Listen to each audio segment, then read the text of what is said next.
राज्यातल्या 29 महानगरपालिकांचे काल निकाल लागले।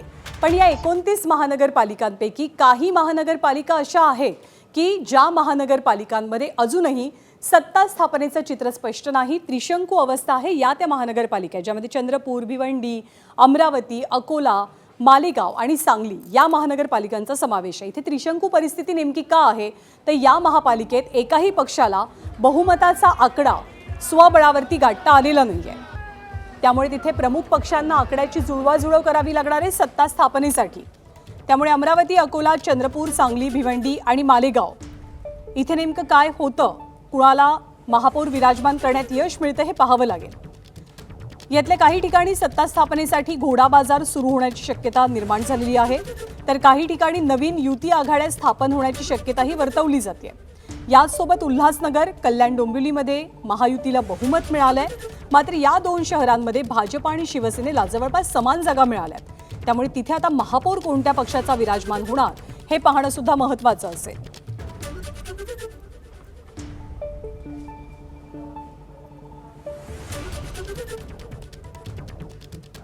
पण राज्यातल्या अशा 10 महापालिका आहेत की जिथे महापौर पदासाठी जुळवाजुळव करणं विविध पक्षांना खूप गरजेचं बनलेलं आहे। या 6 नगर महापालिकांसोबतच या 10 महानगरपालिका कोणकोणत्या आहेत आपण पाहूया।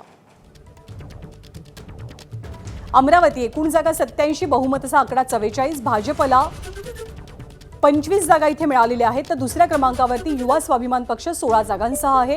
कोणालाही बहुमत नसल्यामुळे भाजप सोबत कोणाला घेणार याची चर्चा आहे। अकोला बहुमताचा आकडा 41 आहे, भाजप सर्वात मोठा पक्ष आहे 38 जागांसह, तर दुसऱ्या क्रमांकाचा पक्ष आहे काँग्रेस ज्यांना 21 जागा मिळाल्या। त्यामुळे काँग्रेसची साथ भाजप घेणार का हेही पाहणं रंजक असेल।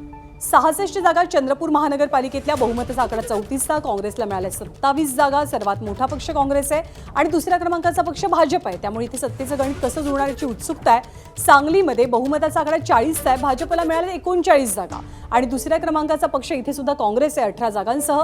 त्यामुळे इथे सत्तेचं गणित कसं जुळवून आणलं जाईल हे पाहावं लागेल। भिवंडीमध्ये बहुमताचा आकडा 46 आहे, काँग्रेसला मिळाल्या 30 जागा, दुसऱ्या क्रमांकाचा पक्ष भाजप आहे 22 जागांसह। सत्तेचं समीकरण काँग्रेस कसं जुळवणार याची उत्सुकता असेल। मालेगावात बहुमताचा आकडा 43 आहे, इस्लाम पक्ष सर्वात मोठा पक्ष आहे 35 जागांसह, तर दुसऱ्या क्रमांकाचा पक्ष MIM आहे। कोण कुणाची साथ देतं हेही पाहावं लागणार आहे। कल्याण डोंबिवलीमध्ये 62 बहुमताचा आकडा आहे, शिवसेनेला मिळाल्या 54 जागा तर भाजपला 50 जागा। इथे एक प्रकारे युतीतच निवडणूक लढवली गेली होती, पण समसमान जागांमुळे महापौर कुणाचा याची उत्सुकता असेल। उल्हासनगरमध्ये 40 जागांचा बहुमताचा आकडा आहे, भाजप 38 जागांवर आहे आणि शिवसेना 36 जागांवर। त्यामुळे इथे सुद्धा महापौर पदासाठी रस्सीखेच होण्याची शक्यता सध्या व्यक्त केली जाते।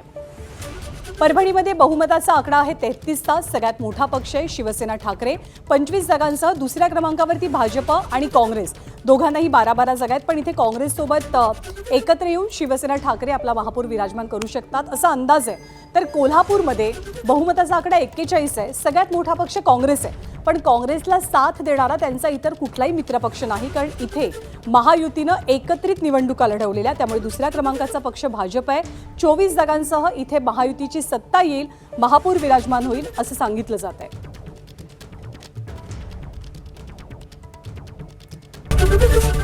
एबीपी माझा, उघडा डोळे बघा नीट।